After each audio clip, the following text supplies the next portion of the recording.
और इस वक्त भारतीय जनता पार्टी के सांसद और प्रवक्ता सुधांशु त्रिवेदी एक प्रेस कॉन्फ्रेंस कर रहे हैं। किसानों के साथ खड़े हैं। तो माननीय राहुल जी, आज के समय में आप केरल से सांसद हैं, वायनाड से। क्या केरल में एपीएमसी एक्ट है?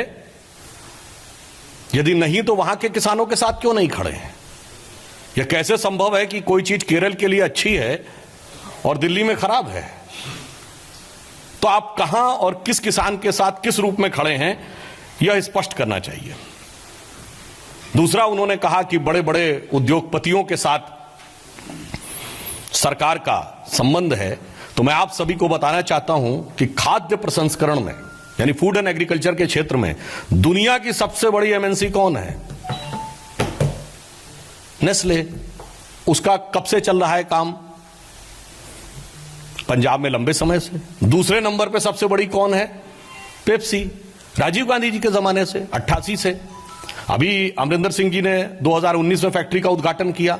हम तो सिर्फ राहुल गांधी जी से ये कह रहे हैं, भाई उन बड़ी बड़ी कंपनियों से वहां लाभ हो रहा है पंजाब में या नुकसान हो रहा है? यदि नुकसान हुआ तो अभी तक आपने क्या कार्रवाई की? और यदि लाभ हुआ तो उस लाभ को आप दूसरी जगहों पे क्यों वंचित करना चाहते हैं? स्पष्ट कर दें, इसमें कोई किंतु परंतु की गुंजाइश नहीं है। फूड कॉरपोरेशन ऑफ इंडिया को किसी प्राइवेट कॉरपोरेट का पहला कॉन्ट्रैक्ट कब गया, किस सरकार में गया, कितने वर्षों के लिए गया, कितने प्रतिशत एश्योर्ड प्रॉफिट यानी निश्चित मुनाफे के साथ गया, ये आप लोग स्वयं सर्च कर लीजिएगा और फिर कभी उनसे पूछ लीजिएगा। अगला, उन्होंने आरोप लगाया कि किसान यहां बैठे हुए हैं और किसी के ऊपर भी आरोप लगा दिया जाता है, उसको देश विरोधी कह दिया जाता है। तो राहुल गांधी जी के सुलभ संज्ञान के लिए मैं उन्हें पुनः स्मरण कराना चाहता हूं। For his cognizance I would like to remind him, कल चौधरी चरण सिंह जी का जन्मदिन था, पूर्व प्रधानमंत्री, यानी यस्टरडे। और कल यानी टुमारो आदरणीय अटल बिहारी वाजपेयी जी का जन्मदिन है।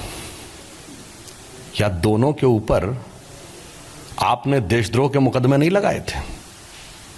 दोनों को जेल में नहीं डाला था? और मैं किसान भाइयों से भी कहना चाहूंगा, चौधरी साहब जब पहली बार उत्तर प्रदेश में मुख्यमंत्री बने तो जनसंघ घटक के 97 एमएलए थे, जनसंघ ने मुख्यमंत्री बनाया और उनकी सरकार को बर्खास्त किसने किया? कांग्रेस ने। और वो केंद्र की कांग्रेस की, इंदिरा गांधी की अल्पमत की सरकार किसके समर्थन पे चल रही थी? कम्युनिस्टों के समर्थन पे। संयुक्त विधायक दल की सरकार 1969।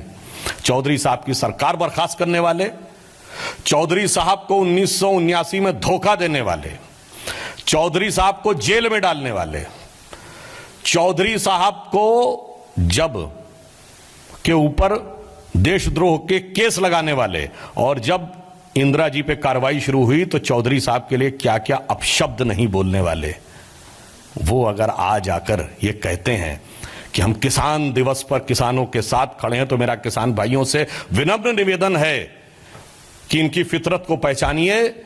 जैसा इन्होंने छल प्रपंच स्वर्गीय चौधरी चरण सिंह जी के साथ किया था, वैसा ही ये आपके साथ करने का प्रयास कर रहे हैं। और अटल जी के साथ क्या हुआ है सबको पता है। इसलिए लोकतंत्र के बारे में जब ये लोग प्रवचन देना शुरू करते हैं, जिन्होंने, शायद आप लोगों में से बहुत से लोगों को नहीं ध्यान हो कि जॉर्ज फर्नांडिस के ऊपर बड़ौदा डायनामाइट केस, बम धमाके का केस लगाकर, हाथ में हथकड़ी लगाकर सड़क पे चलाया, वो लोग आकर अगर आज ये बात करते हैं तो मुझे लगता है पंचतंत्र में जैसे कहते हैं ना, शगाल प्रवचन दे रहा है, इसको शब्दशः न लिया जाए, मैं प्रतीक में कह रहा हूं, वैसा प्रतीत होता है। उसके बाद उन्होंने कही कि साहब ये तो किसी के भी खिलाफ बोल देंगे।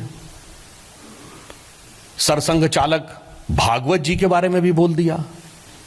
भाई आप तो बोल चुके हैं।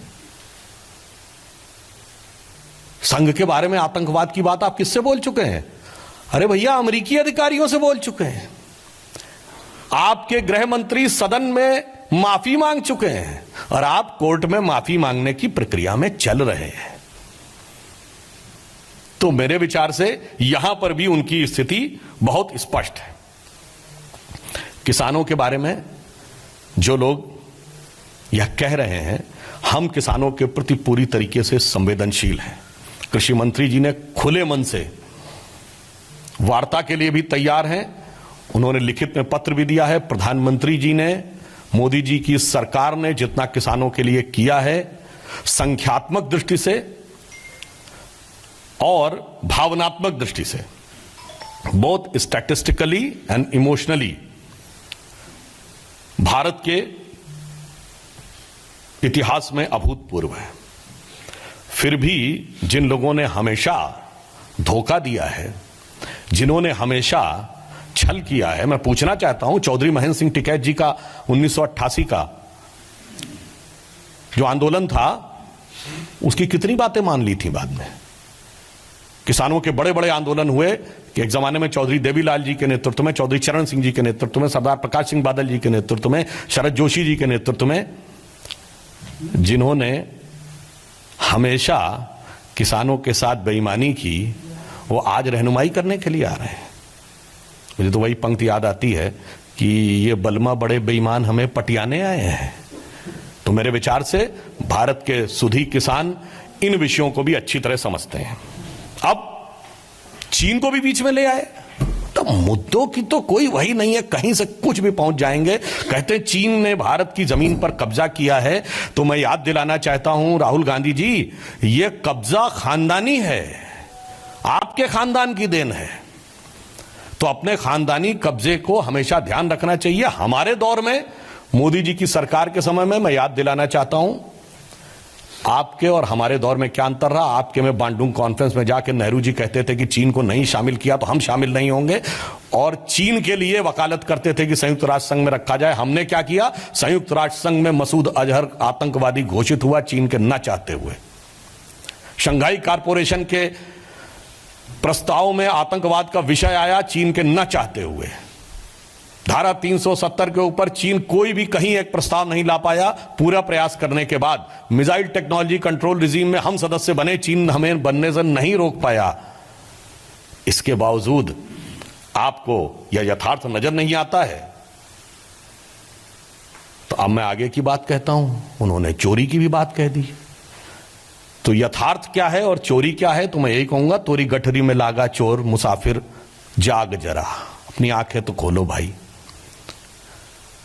अब चोरी का आरोप वो लगाते हैं सो जमानत पे रिहा है। जुर्म के जमानती ईमानदार बन गए चोरी के आरोप के झंडा बरदार। इसलिए मैंने सिर्फ आपके सामने बिंदुवार उनका उत्तर देने का प्रयास किया है। और मैं अंत में कहूंगा, चाहे जितना भी आप मुद्दे बदल लो, आपके ये झूठ और प्रपंच जनता के मध्य चलने वाला नहीं है। और कितने भी चेहरे बदलो, कितने भी आप आंदोलनों का लाभ उठाने का प्रयास करो, मैं किसान भाइयों से भी विनम्रता से अनुरोध करूंगा कि जब आपकी फसल लहलहाती हुई खेत में खड़ी होती है, तो बहुत से गुजरने वाले इधर उधर के आवारा पशु, फिर मैं कैवियट के साथ कह रहा हूं कि शब्दशः न लिया जाए, प्रतीक में लिया जाए, आवारा पशु आकर उसे चरने का प्रयास करते हैं, मगर मुस्तैद किसान पूरी मुस्तैदी के साथ डंडा लाठी लेकर उनको बाहर कर देता है अपने खेत से। और मैं यहां अनुरोध करूंगा, और मुझे पूर्ण विश्वास है कि हमारे किसान बहुत विवेकशील हैं, और कौन उनकी फसल को ललचाई नजर से चरने की दृष्टि से देख रहा है, इसके बारे में वो पूरी तरीके से सतर्क हैं और लाठी लेकर मुस्तैद रहेंगे। बस मैं अंत में यह कहूंगा कि जितने झूठ रचने थे वो झूठ रच लिए, जितने मुद्दे बदलने थे बदल लिए, जितने आईने बदलने थे बदल लिए, मगर चेहरा नहीं बदलता। यह पंक्ति कहकर समाप्त करूंगा कि सच जरा सा घटे या बढ़े तो सच सच न रहे। सच जरा सा घटे या बढ़े तो सच सच न रहे, मगर झूठ की तो कोई इंतहा नहीं। और लाख चेहरे बदलकर, यहां पे मैं कहूंगा लाख मुद्दे बदलकर खड़ा हो जाऊं मैं, मगर ये आईना कमबख्त झूठ बोलता ही नहीं। धन्यवाद। बहुत बहुत धन्यवाद। अगला पीसी है, इसलिए थोड़ा रुक जाइए, क्वेश्चन आंसर छोड़ दीजिए, इस पर बाइट था। अब राहुल गांधी का जवाब देने के लिए केंद्र सरकार की तरफ